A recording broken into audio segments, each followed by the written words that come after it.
Hi everyone, it's that time again. It's time for another Insert Past Upon here.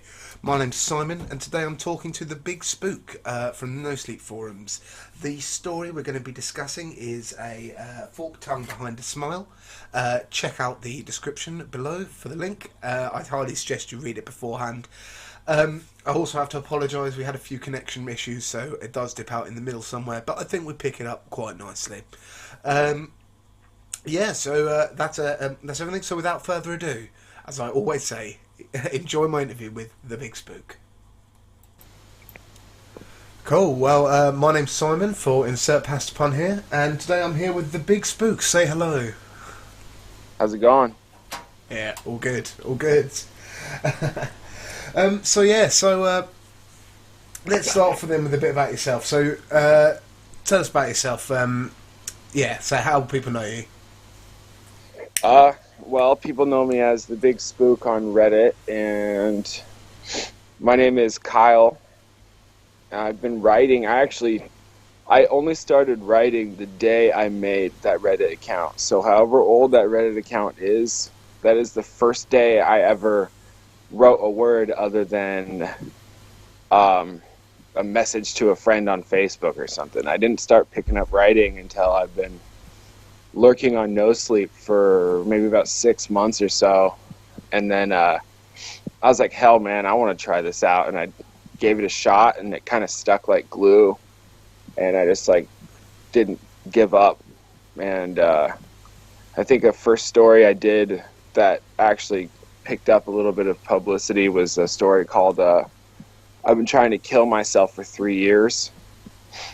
And I think I wrote that one in my sleep, actually. I think I woke up at 1 a.m. from a weird dream and just started writing some stuff down, finished it up.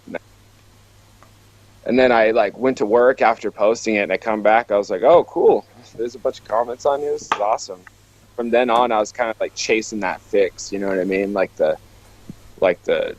Knowing that people are enjoying what I'm writing and Oh, definitely. You're forever kind of chasing the dragon when it comes to sleep and stuff. Yeah, I know what you mean. I do the same in my writing. I'm always craving that validation, especially on Reddit. If it does well on Reddit, I'm always in a particularly good mood that day. I know, right? And if it does terrible, you're pissed. Yeah, exactly. So where do you are there any particular writers that you like to take your inspiration from? Do you read a lot of horror yourself, or? Well, when it comes to No Sleep, and I've been saying this, I've been bugging the living hell out of him, but the Jesse Clark, fuck, man, I'm probably that guy's biggest fan. He knows it. I bug the living hell out of him. He's an awesome guy. And then there's Hae-Young. He's probably one of the nicest people, on No Sleep. He reached out to me first, and I was a little starstruck when we became friends because of the fact that he reached out to me on the unofficial IRC chat. Then there's Tobias Wade. He's another amazing writer, and even though he's really popular, I still think the dude is totally underrated for his level of skill and creativity, and the fact that he's able to write 3 stories a week. And not hit right. Man, I write a story a week, and I'm struggling to grab ideas out of thin air. The stories about phones and stuff because I can't think of anything. So I'm like, fuck it. I'm looking at stuff around my house, trying to figure out what to write about. Yeah. This guy is in-depth plots and crazy. I don't know. He's just really clever dude. There's Life is Strange, Me Too. Yeah. That guy's the horny bastard. Funny dude though. I really like him. Him and I have gotten to know each other really well. And anyone else that I forgot about that I've came friends with, I'm sorry not to mention you, but we don't have all day, don't we? So no, it's all good. So so when it comes to horror, what is it that scares you? What's the sort of stuff that really gets your heart pounding? Cops. Cops. I really don't like. I live in Seattle, and in Seattle, Washington, there's an abundance of mentally unstable people like generally homeless people, and it's all because of a insane asylum that was shut down in like the 80s, and almost all of their patients that weren't criminally insane were released into the general public. So like if you live in like the Seattle, Washington, you'll notice that there's a lot of older homeless people that are pretty freaking crazy. Like they're not harmless or anything, but like I tell you, you pass by one of them in the middle of the night, man, you're not comfortable. Because they're just like talking and like rocking back. It's pretty weird, man. I mean, I've grown up used to it, but it's definitely something that'll still shake your boots. Yeah, that's pretty crazy. I mean, I suppose, you know, with stuff like that about it, doesn't surprise me that you got into horror, I suppose. Such a rich thing to plumb. So what sort of horror is it that you like writing most? What sort of stuff do you like to do? Are there any themes you like to explore? That sort of things. Sorry. Lately, I've been still trying to like kind of find my voice. Like I was saying, I'm pretty new to writing. So like I've dabbled in things like, you know, when it comes to like fucking melons to monsters that live under your bed to demon possession, and which is a more recent, I think that was the most recent story I did, was like a story about my daughter, someone's daughter. I don't have a daughter, I have a son, but the narrator's daughter like got possessed by this book. And then I wrote some pretty nasty like joke stories where I like really had no filter as I was doing them and just like got as vulgar as I possibly could. But right now I'm just kind of playing around. I'm just kind of figuring out what I don't like to I don't want to be like a niche writer, you know, like I want to try and be as versatile as I can and write about anything. I've been playing around a lot on a different account and writing prompts. And that's a little fun too, to like kind of broaden my horizons and write like some comedy and some like, you know, other than horror, but horror just really seems to kind of like reach out and grab me, like, because you could really place yourself in like the most horrifying moments, because you can't take horror and like put it into film and scare anybody as much as you could by written word, because when you're writing horror like from the written word, the reader is applying their own personal fears to that word and creating this image in their head that scares them. And that's why like horror is always going to like dominate when it comes to written word. You're never going to be able to really make movies that are going to put the horror writing out of business, because it's just not possible. You can't do it. Like, yeah. No, I know what you mean. I mean, I mean that's half the reason why I got into. So I'm fairly new to the game myself, and as I say, like that's what I've sort of come to realise with writing. I mean, I found it very difficult to get my head around the whole less is more almost. The fact that you want to almost make it as movie-like as possible and try and describe everything, but actually you can be a lot more effective when you're just sort of letting some stuff live almost, if you know what I mean. Yeah. Nice. So yes, I mean, speaking of writing, obviously you sent over a story of yours, which was I've got a title up here, a forked tongue behind a smile. So in terms of like your writing, when how long ago did you write this one? I think it was maybe a month or so ago. I don't know. Whenever the upload date was, I usually pretty much post them like within a day or two after I finish writing them. But that's what's funny is that was a prompt I came up with. I messaged a user called Nazi Sharks a long time ago, and I asked him for an idea to write, and he gave me an idea for a story about how he said he always wanted to write a story about finding a body of a child inside a horse. And I actually did that, and I was like, all right, here's your challenge. Like, I'll fucking challenge accepted, bro. So I wrote that story. I can't remember what it's called. I think it's called like something about moving into the suburbs or something. It's in my post history somewhere. I'm not going to dig it up for anybody. I gave him this story, and I was like, you know, you became friends with your produce clerk. I was just talking out my ass, dude. Like, I was just BSing. Yeah. It was like, you became friends with your produce clerk at the local grocery store, and he drops his wallet, and you pick it up, and instead of kids, there's like pictures of fruits and veggies in it and shit. And he was just like he probably just thinks I'm some weird ass guy. But I gave that to him, but I think he wrote something. I think he wrote something on it, but he ended up deleting it later. Right. Yeah. But I was just like, I was having a hard time coming up with ideas, so I was like, fuck it, man, I'm gonna write a story about this. And I kind of just freestyle right as I go. I'm not really much of a planner. Yeah. I'll more of just like kind of have a couple solid ideas about the story and use those as like the roots, you know, and just kind of build from there. And then it turns into some fucking nasty ass weird story. Yeah. Well, that was one thing I should have said this earlier. Is what I'll do those who listen regularly will know, but just so you're aware as well, is I'll put the link to the story obviously in the description for this podcast, so we can. And I highly recommend anyone listening read it first before we start getting really into it. So then we can be as spoilery as we like, right? That makes sense. So I consider that fair warning for anyone who's listening. So let's get into it properly then. So like, give us an overview of the sort of the general plot for it. Well, I kind of based the character off myself a little bit, minus the being out of prison. I've never been to prison, but I've been in jail. I was in and out of jail a lot when I was younger. I was a little hoodlum,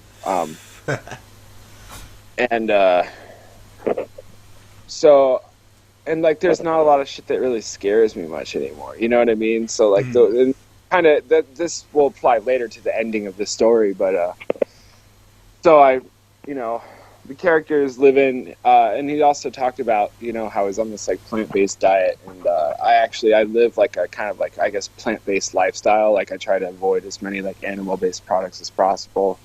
I mean, anybody can say what they want about it, but that's just how I like to do it.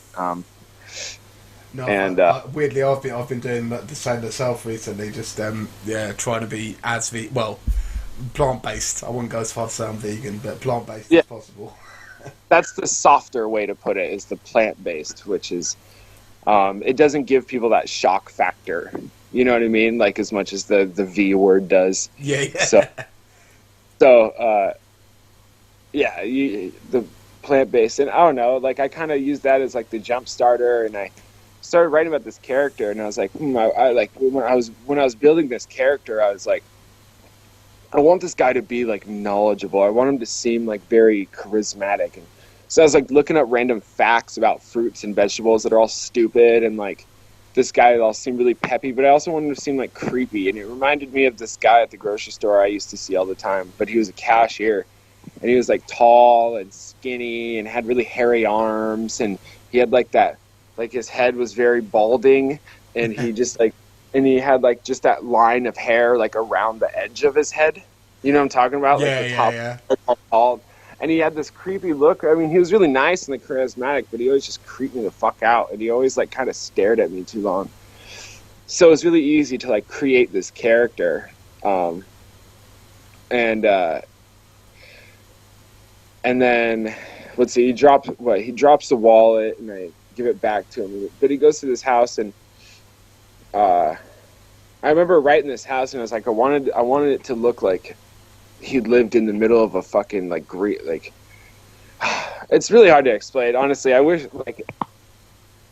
all I know is that the guy turned out to, you know, he turns out to really live up to the expectations of how I'm building him, because he trips me, and I fall into this like, you know, 6 foot something hole, you know, and I'm buried up to my chin, but the dirt isn't like packed enough around me. So as he's like talking and like fucking this melon, which I'll get into later about why he's doing it, you know, the character's like slowly kind of trying to like break his way out of the dirt, and he's able to like get himself free. But what it was is the guy was so obsessed with his garden and all this stuff. His family wanted to leave, his wife wanted to leave him and, you know, take his kids. So he's like, fuck that. He kills his wife, buries her under this like cantaloupe patch and in his backyard.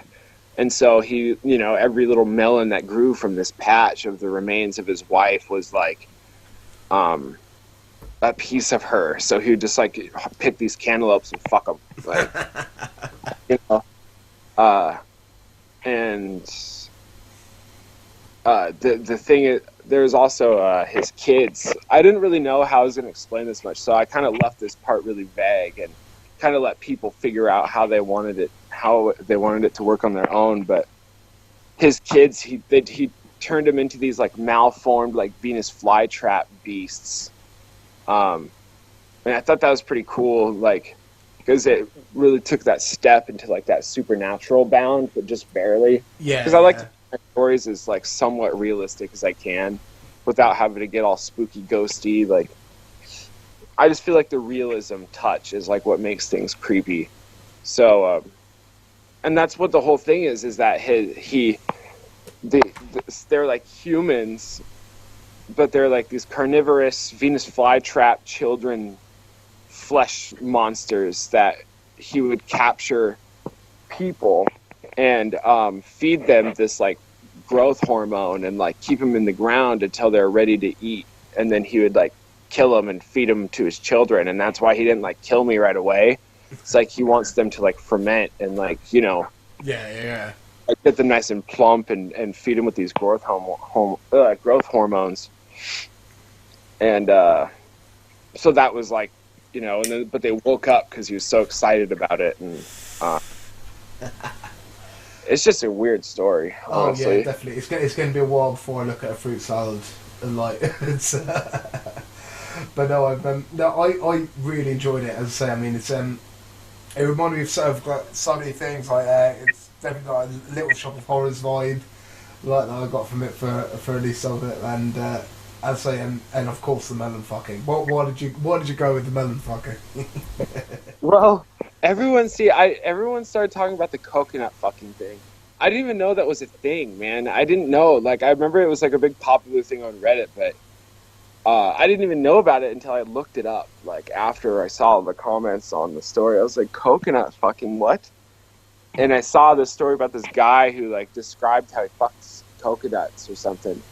The only thing that I really thought of as I was writing that was like the grapefruit fucking thing or the grapefruit blowjob thing. I don't know if you ever saw that on YouTube. If you haven't, I recommend you look that up. It's pretty fucking hilarious. That was the only thing I thought of, but I wanted to like create this like vulgar evil, like this vulgar, like nasty sexual evil, and within the story on its own. I mean, obviously the story would have been pretty disturbing without the melon fucking, but I feel like the melon fucking just totally like applies that nice polish to the whole the shiny cum drop that polish the melon of the story, you know. So I don't know. That's what I do, man. I some people like my writing, some people find my writing shitty. It's all about who the person is. Like, and I mean, even myself, I kind of find my writing a little shitty sometimes, and I'm surprised people like it. I'm like, what the fuck am I doing? Well, no, I'm totally down with that section. I mean, I just think it just makes it feel just so much more gross when you put that sort of element into it, and it takes something that's already, as you say, already a bit weird, and just makes it just ugh.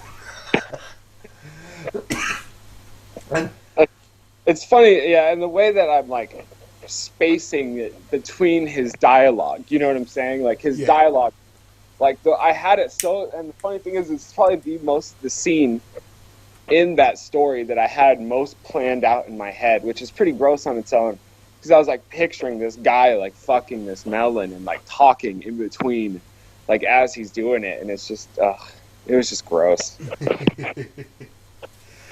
Nice. So with this one, I mean, you said you sort of like started from a writing prompt. I mean, what?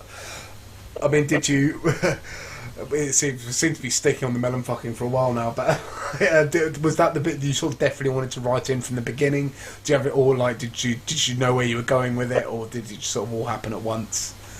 Actually, more recently, did I do the writing prompt thing? Honestly, I just kind of picked up writing one day, all of a sudden, like, you know, no sleep, and I spent like 2 weeks just like trying to create this amazing story that I should have really just kind of did, because I dropped out of high school, like halfway through high school. Didn't really get much like writing education, you know, like when it comes to grammar and like just kind of what I learned over the years, you know. So when I tried as hard as I could to put together the story, I had to send it to my friend who's like an English teacher like 3 times, and he's like, dude, what the fuck are you doing? Like, just, you're trying too hard, you know? Yeah. And so I like erased it, rewrote it, sent it to him. He's like, okay, this is much better. And I'm like, you know what, fuck this, I'm just posting this shit. And if it bombs, it bombs. Nice. So that first time I wrote that story, it was like, I was like shitting my pants, you know? And surprisingly, I think that first story I ever wrote was, it got like 100 upvotes or something, surprisingly, which is, you know, not bad for a no sleep first time, especially. Yeah, yeah. So I was a little pleased. And it was a series, of course. I feel like a lot of newer writers think that they need to turn their stories into series due to like the popularity of series in the past. Do you know what I'm saying? Like the Stairs in the Woods and like I Dared My Best Friend and all that good stuff. But honestly, I feel as if writers just kind of kept it to their own. Hold on a second, dude. My phone's acting all crazy. That's all good. Come on. There. So, yeah, 100 upvotes, but it was a series, so like the other 2 pieces kind of, you know, didn't do too well. And it was kind of when I started to notice that, like, it very seldom should, like, one have to make a series unless there's something very specific about the story that should be broken into a series. Yeah.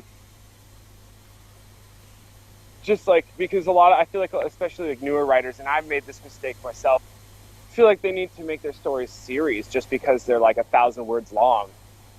But I've asked this question 100 times to people, and a lot of people like to tell me they'd much rather have it in one post and together rather than like split between a series and having to track out down the other parts or wait for another part to come out or whatever. Like, or just ending something on a cliffhanger and then like just like haha, you know, like you gotta wait. Like, that's just my little piece of advice to people. It's just try and, you know, if it's worth keeping one story, keep it in one whole story, man. You're gonna be able to follow. You're gonna be able to cover your tracks better, anyways. And people are gonna, you know what I mean? Like, less opportunity for plot holes and confusion and all that kind of fun stuff. And I made that mistake. Yeah, yeah. That's the one thing I learned, I think, over the time, is just, if you're going to write a story, it doesn't have to be a series. You don't have to make every story of yours a series. Like, some of the longer stories are some of the better ones, in my opinion. Some of my best stories are the longest fucking ones I've written. Like, no, that's cool. So, I mean, so with this story, I mean, did you like run into any roadblocks whilst you were writing it? Were there any places where you sort of kind of got stuck, or was it all fairly a fairly smooth process writing this one? Well, this one, like I was saying, I kind of spent about 2 weeks trying to figure out what I wanted it to be. So when it came to the writing process and the creative process, it was pretty simple, as much as it was just like problems with putting together the story correctly and clearly for the reader, because I was new to writing at the time. Yeah. But other than that, like, I seemed to execute everything else pretty well. I really don't recommend anyone listening to this to go and read it. Yeah,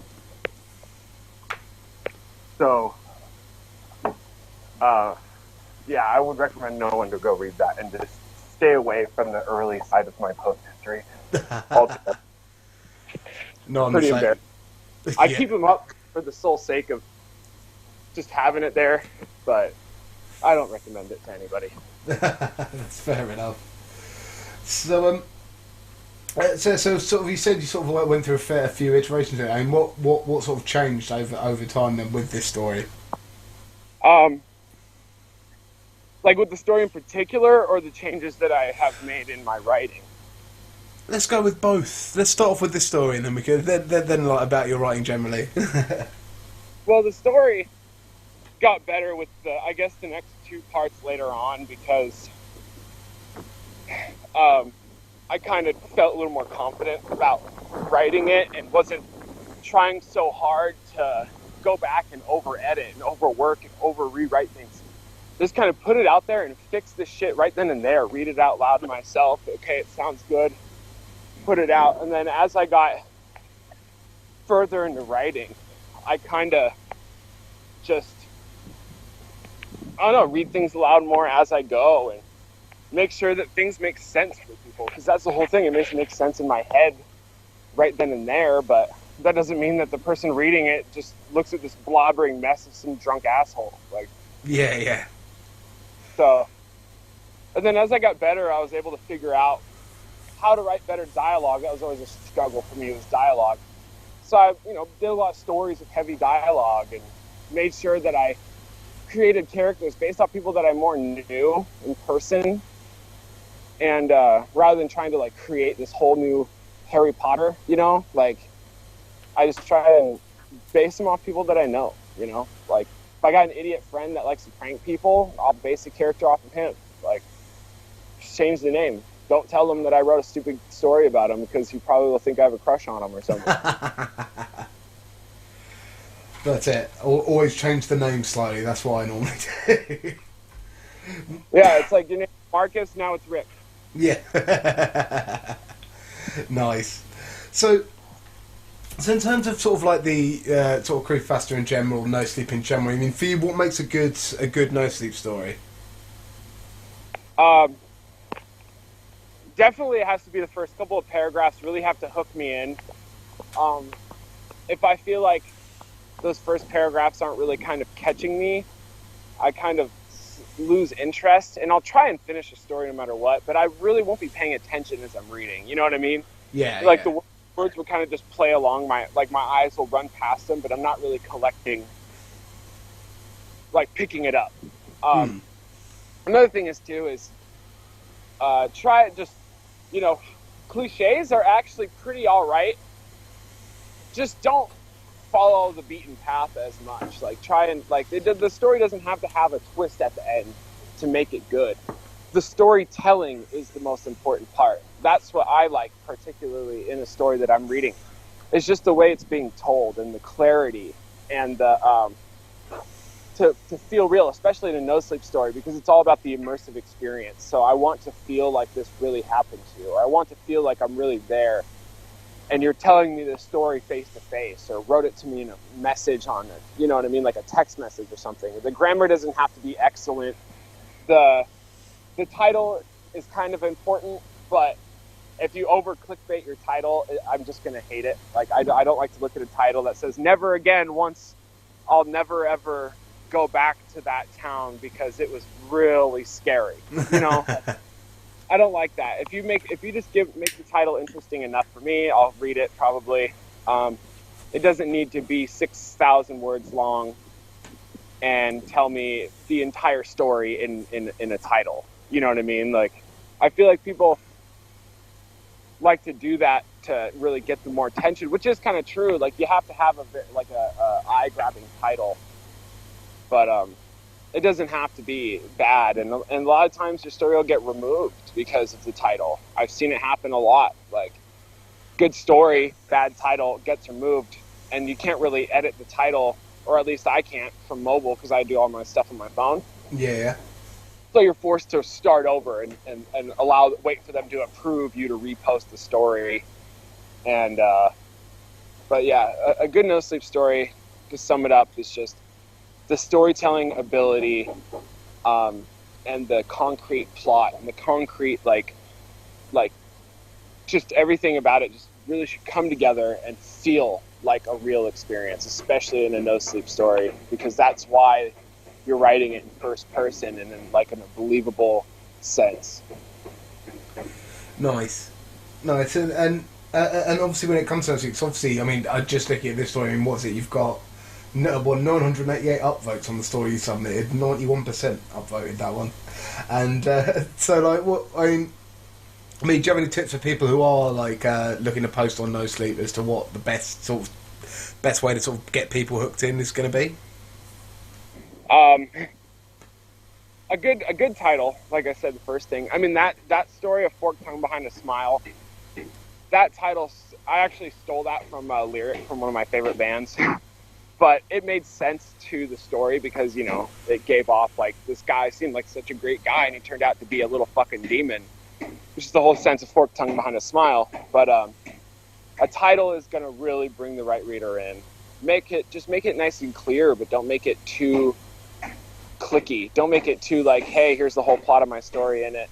And make sure that you really want your character someone can touch base with. Or if they can't touch base with them, they can envision that character. That's really going to make that reader like that story, is when they can relate to it. Or at least picture who that person is. A really good example is Pipinicius or Darth Varda. Those two authors, whenever I read their stories, I really feel like I know their character as they're describing them.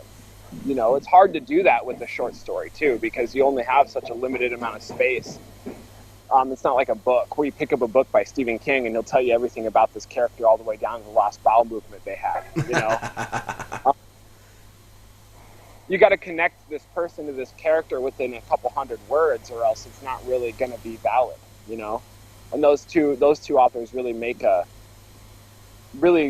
found that formula to execute that idea, is make that character really relative. And that main character is the person telling the story. That is the person who is the most important. So whether the character be a protagonist or an antagonist or a bad person or a good person, just make sure that you know who is telling the story. Make sure you are almost pretending to be that character. That's the whole no sleep concept, is you are that person.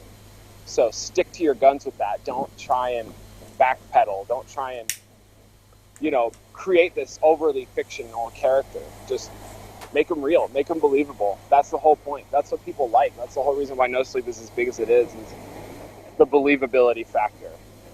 Nice. And so what's like the favourite story that you've read on No Sleep recently? Oh, that's easy. That's, what was it? What Happens When the Stars Go Out by Jesse Clark. I almost cried during that story. It won this month or last month's contest, but holy smokes, man, that thing blew me away. I stayed up until I sat there. I was like way past time for me to go to bed for work, and I read that story and I was like, I was dead tired and I just couldn't stop. Like I couldn't stop reading. It was amazing. And I messaged him afterwards and I was like, how do you do this? Like, it was just amazing. I haven't read it. It's called I think it's called What Happens When the Stars Go Out or something like that by Jesse Clark. Nice. And that is amazing. It's amazing. Everything about it was just great. Nice. And what's like, if you had to pinpoint it down to one thing, what is it that really made it stand out for you?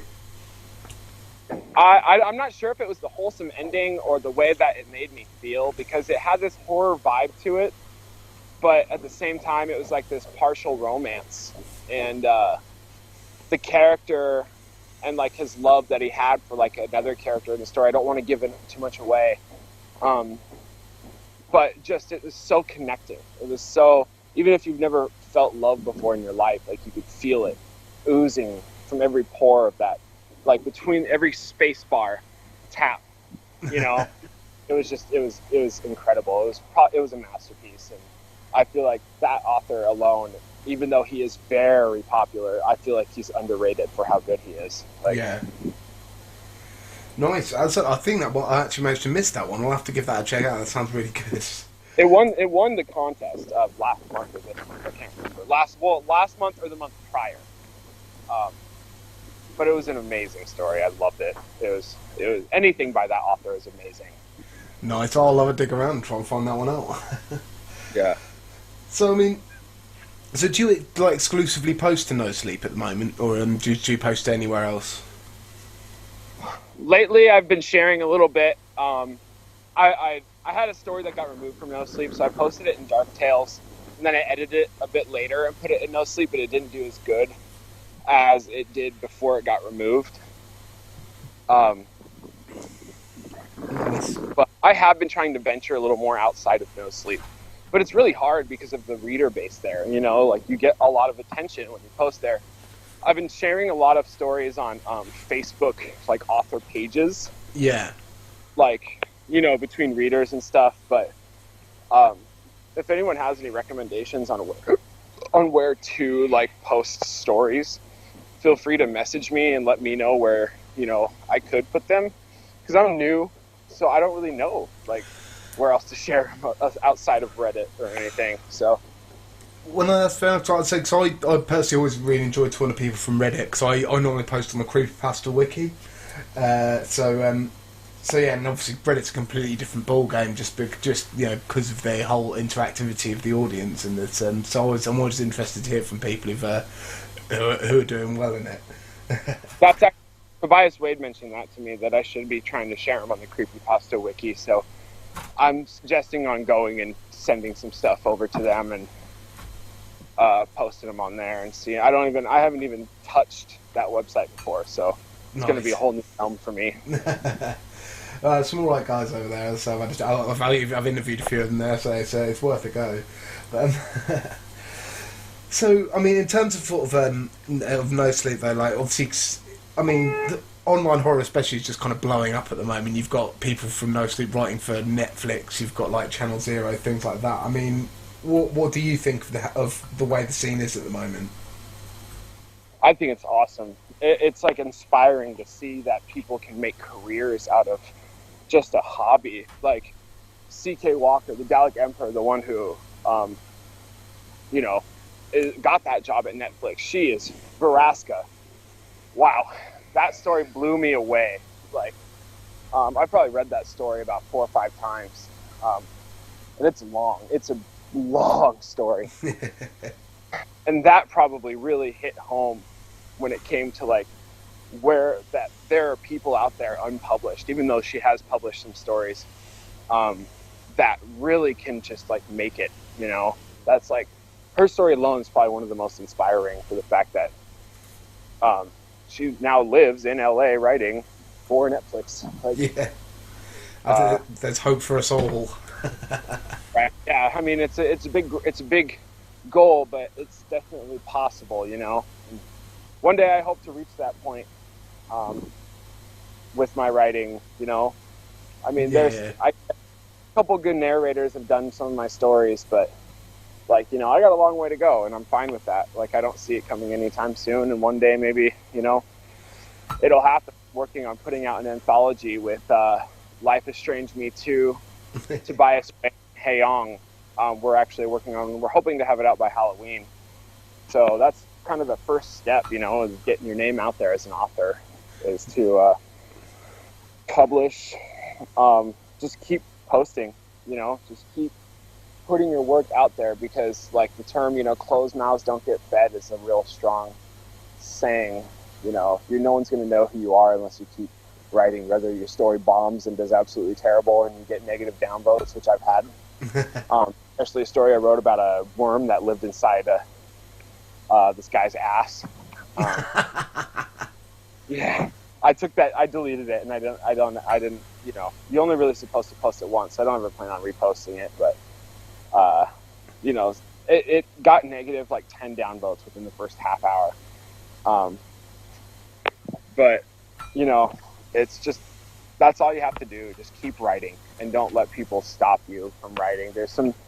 Most of the authors in No Sleep are pretty nice and inspirational and are very encouraging, but there's this handful that aren't, and they will say mean things. There are commenters too, but that's the internet, you know. Don't let that handful of idiots like deter you from making something of yourself, you know. Just keep writing, keep posting, because if your stories are getting read and seen and commented on or upvoted, you're doing something right.